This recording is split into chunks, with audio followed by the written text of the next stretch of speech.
Hey folks, Steve here with another unboxing video today. I did a video for Cataphract just before doing this one, and this one is Nevsky, a new game from Volko Ruhnke, if I'm saying that right. So Nevsky, Teutons, and Rus and collision, not coalition, collision, 1240 to 1242. So this is a medieval era game, which for some reason it seems like those are in low supply out there in the war game space. Sometimes you get some games on the Crusades and sort of general specific battles during the medieval period, Middle Ages. And technically, you could see this as an extension of the Crusades. Not the Middle East Crusades, but instead the Northern Crusades of the Christian Teutonic Knights battling the more pagan, we'll say Slavs, and because the whole nature of you can't really say Russia because they're not Russian yet. Anyway, oh boy, let's unbox this sucker, right? So very first thing, and this is the way it came in the box. The plastic is still on this thing. You'll see there is a taped sheet. So important Nevsky correction. On the player fold out, forces table, men at arms. They strike with a ×1, not a half. X1 ×1. I'm not sure how that's supposed to be. You can see they printed in black and white here what that part of the player aid should be. Now I don't know if the idea is like I'm going to tape this over the player aid sheet or what. Maybe I'll correct it with some pen or something. I don't know. So it's just something to be aware of, that there is some errata that didn't get corrected as the game got printed, and you just need to keep that in mind. So I'll tuck this in the box, I guess, as we get it unwrapped. But it is this is taped to the box. So it will be a simple thing to just take this out of this wrapping, and then we can get the plastic ripped off this. Now, as you can tell by looking at the box, we are talking about an extra thick box, which I kind of see nowadays as a double-edged sword, because with boxes like that, or like this, it's nice because you can almost assuredly get everything in the box after you unbox the game, right? You punch counters and you do the whole thing. You will very likely be able to fit everything back in the box. But it takes up that much more space on your game shelf. So if you're like me and you're realizing that you're starting to run out of shelf space, good problem to have, this will be like, oh boy, how do I fit this on the game shelves and have to rearrange all my games in order of chronology, and I'm a crazy person. This is the first in the Levy Campaign series, so there will be more games in the series. I don't know how I feel about the cover art for this one, but it's fine. So there'll be more games in the series, and it'll be interesting to see what we get, because the game has a lot to do with like how you raise feudal troops, and that's kind of one of the challenging things about Middle Age games, or like I guess games during this time period, is that like if you have a standing army in the game and you're playing turn to turn, like armies didn't necessarily work. Like you just have this static army marching around going to different areas. It was you would raise troops out of your levies, and they would operate, and then they might disperse unless you were paying them or something, paying them extra. And you'd kind of go through these cycles of the campaign season, raising levies and adding them to your armed forces to conduct campaigns. And I think all of that is illustrated in the game mechanics based on what I've read on the game. So if you can read into it a little bit. I think a lot of that is built into the game and will be like that in other games in this Levy and Campaign series, right? The keywords being levy, meaning bringing up troops on timetables and using them for a campaign, right? Levy and Campaign. There will be others, presumably, in other conflicts like Western or Central Europe, or others, right? This is Volume 1 with more on the way. Okay, so we get a Rules of Play book, rule book, 24 pages. which includes the scenarios. So you have all the rules to play up through page 20, and then on page 20 you get a few pages of the scenarios. And as I look through here, it's got color information in here, the scenarios, so it looks like there's Pleskow 1, Votland 2, Return of the Prince 3, and another version 4, Pipus 5, Crusade on Novgorod 6. So I'm counting 6 scenarios, if I'm getting that right. And it looks like there's plenty of pictures, and in fact even flavor pictures to look at that are very cool. I like when they manage to fit those in, and that the rulebook isn't just rules and columns and things like the actual fun pictures like that. That looks cool. That's neat. Definitely helps set the tone of the game. So that's cool. Rulebook. And then we have a background book, which is kind of interesting. So 48 pages. So this is like twice as big as the rulebook is the background book. So what's the background book? Well, we've got how to play solitaire, or at least a talk about solitaire, examples of play of all the various game stages, a campaign synopsis, which I suspect is a historical reading of what the game covers, and I love those. Histories of the Lords, I love those. Talking about the different factions, a timeline. See, I love when games do this. Absolutely love it. Another game, a set of games that does this well is Here I Stand in Virgin Queen, where they have as part of the playbook, like, here's the game in history terms, like, or in history terms, here's what the game, how the game would play out to history, so you understand what the game mechanics are representing, and it looks like this has just a huge amount of detail. I love it. And I know with some of the other stuff Volko has done, he's done very similar, just piling in a lot of these historical notes, and just having a book dedicated to the background of the conflict is just awesome. I love that. Love it. I love it. That's cool. We got some stickers. These are going to go in blocks. There are blocks in this game, but not as many as, well, I shouldn't say how many. We're going to find out how many, but there's a fair number that we use instead of counters. I'm not sure how I ultimately feel about it. Blocks are okay, but I prefer counters, I think, at the end of the day. So we have a command. It looks like 2 copies of a commands play aid. So this tells you what you can do, what you need to be able to do it, and how to operate the procedure to do it. A discussion of forces, and I think this is where the correction needs to be right here, where it says, here's the men-at-arms.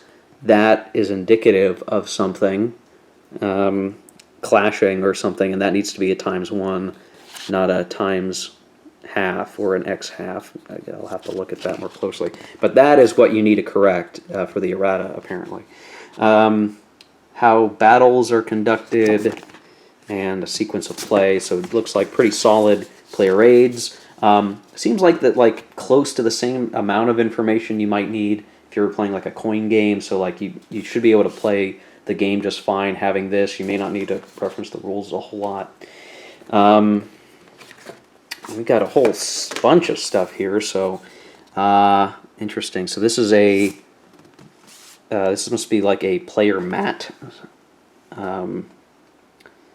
I'm going to have to look at this more closely. I suspect you put things on here as like a force pool, but it does have a back, so maybe you're meant to reference it that way. I'm not 100% sure what I'm looking at.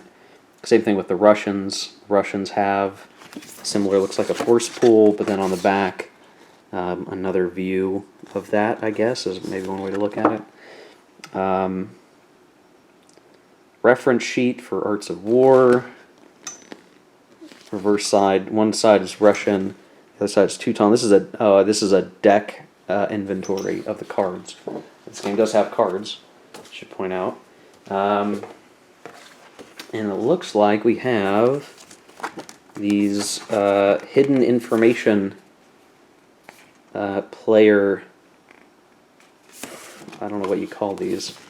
Like DM screens, right? Dungeon Master screen. Basically, you can hide certain information for your opponent, I suspect, is what the purpose of these are for. Again, really like the artwork they're able to include here. Very cool. Very cool. And it looks like there is a distinct one. So each is distinct from one another. I'm not sure which one is meant to be which, or if they even need to be played by or used by a certain faction, but there you go. Very cool. And then we do get some counters in the game. So these are, reminds me very much of a coin game. The rounded counters and thick. These are thick. All these are very thick counters. Ravaged markers. A lot of things that I do not appreciate fully. Some boat information, provisions, sleds. Those have different game functions based on the reading I've done up on this game. So it looks like plenty of counters, though again, all the combat units are going to be wooden blocks, which we'll see here in a minute. Here is the board. Now, I am going to take it out and take a quick look. I don't think this is a very big board. It does look like the quality is of the same quality of mounted boards that I've noticed in other games that GMT has produced recently and other companies where it is mounted, but it's actually quite thin, and I like these a lot because it allows for plexi to be put over them still, and they're not going to crumple. It's still sturdy, and it doesn't take as much room in the box. So I really like the latest versions of mounted boards they've been doing. The Dark Valley has the same kind as we're looking at here, but this is like half the size of a normal map for a game. So this is on par with Falling Sky coin game. This is the smaller map size, basically. And you can kind of see what we're really talking about is point-to-point map, where the points are represented as these towns and cities, with space up here for, what are the armies and what do they have and what are they going to lose track of. Obviously, there's a lot to the game I don't have in my understanding fully yet, but you can kind of see Novgorod being off over here. I'm trying to think if the Russians were Christian at this time or not. They might have been, because I see there's a cross symbol above Novgorod. So maybe I'm not totally remembering the situation, but I'll have to look at this more closely, obviously. And my history of the time is maybe weak here, where I don't remember when they Christianized. Big bag of blocks. So I'm going to have to sort these guys out, unfortunately. And some of these black discs are going to get those stickers we saw earlier. So it's not a huge number, I guess. I mean, it's a good handful of wooden blocks. And these each kind that you see here, brown blocks, black blocks, the yellow sort of triangle prisms are different units. So men-at-arms or cavalry, I think, are what the prisms are. These might be knights, the gray-colored ones. I forget it exactly. So this is sort of one of those things, like, I'd rather have counters that clearly show what it is and what its capabilities are, where instead, like, there's a table that tells you that this shape has X abilities or acts like this, and to me it might be easier just to put that on a counter, and then you can have greater unit diversity. But some people like blocks, whatever. Got some dice, 3 black, 3 white. I'm not sure if that matters for anything. And then we do have, looks like a number of different things in here. Oh, even more than I thought. So there's 4 package sets of cards. Looks like this, alright, command deck, Arts of War for the Teutons, Arts of War for the Russians, I believe, and then this must be, what, Command Teutonic, Command Russian decks. So command cards and Art of War cards, 2 for each side, it looks like. So fair number of cards, no big deal. And then finally, and I'm not sure how I'm going to describe these. These are sort of cardboard placards that are used, I think, to keep track of forces.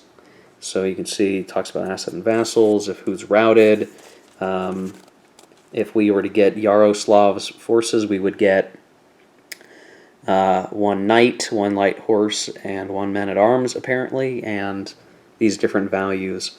So for each, I guess, like sub-faction that you're recruiting, you'll have one of these for them. See, like Alexander of Novgorod has 3 knights and some men-at-arms, 2, and so on. So it's kind of interesting as I'm looking. It's like extra if Christian. Is that what that means? I'm not sure.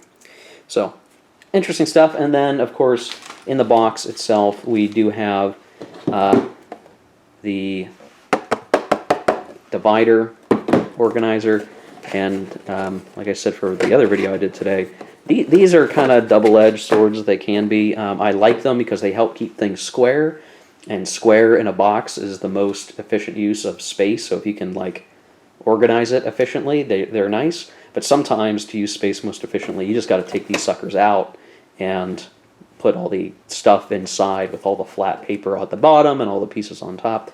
I mean, box organization to me is important for some reason. I like getting everything back in its box when it goes up on the shelf, and I don't have multiple things that belong to one game, though obviously you have to do that for some stuff. So, okay, well that is everything here in the box. So I'm going to just sort of start sliding these things back in here. So this is going to be an interesting game. I think I could convince my wife to play it because it does have a card element. She likes cards. She likes playing Russia in games, so I think there's, an opportunity to play that. But this is, it's a new game, and it's going to rub people a different, rub them the wrong way, maybe if they're used to a very traditional approach to war games. But I think what Volko is going with here is, he is trying to illustrate the facets of the time, how armies organized and conducted campaigns. Don't be scared away by the wooden blocks, right? Like I'd rather have counters, but that is not to say that this is some sort of like Euro game just because there's wooden blocks. I don't think that's the case. And as is pertinent to a previous video I did today, there is room for games that don't. There's room in the hobby for games that don't necessarily match exactly to some expectation of hexes and counters and doing things a certain way, and there's a lot of opportunity for experimentation and new systems to portray different things, and it looks like this game is going to be one of those, just like when Volko designed the coin series. That's another different way to approach game design, and there are a smattering of different ways to approach these things. So this could be a very high potential game series. We'll have to see. But yeah, we'll get into it, and I may do some videos on this one. I'm not sure. It's going to depend. Games that are more solitaire oriented are a lot easier for me to do on camera. But I may, once I give this one some plays, I may be able to provide at least a review for it once I've given it some play. But the shorter rules are nice, so only like 20 pages of rules. That's a lot easier to support than if it were like a 48-page rulebook or something like that. So anyway, Nevsky, Teutons, and Rus in Collision 1240 to 1242. Hope you enjoyed the video. If you liked it, hit like. If you'd like to see more stuff like this, hit subscribe. And I will hope to get back to more gameplay videos here soon. Things have been busy, so just doing even a couple of unboxing videos today takes up a lot of free time. So we'll catch you in the next one, guys. Take care and keep on gaming.